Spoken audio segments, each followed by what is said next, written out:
c'est l'homme de la situation parce qu'il fallait remettre un peu l'église au milieu du village, remettre le sportif au milieu de tout ça.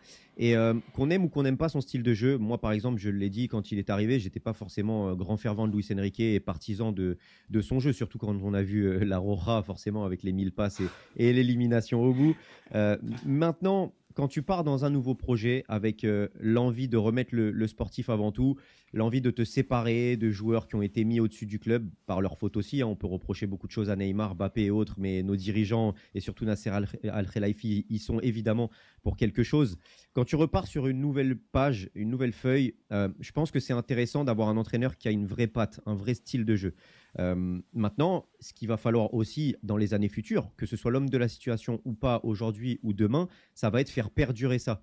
Parce qu'il faut capitaliser sur le travail qu'il fait. Moi, je prends toujours l'exemple, et toi, tu es bien placé pour le savoir, l'exemple du Real Madrid avec José Mourinho. Il repose les bases, les fondations, ce qui permet derrière au Real Exactement. d'Ancelotti de gagner. Il Exactement. remet le Parce que Real en plein dedans. de gens oublient souvent que si Ancelotti est arrivé et a réussi à gagner directement en 2014, c'est que Mourinho avant a fait un boulot monstre. C'est-à-dire qu'avant que Mourinho arrive, on a un Real Madrid qui n'arrive même plus en huitième de finale de la Ligue des Champions.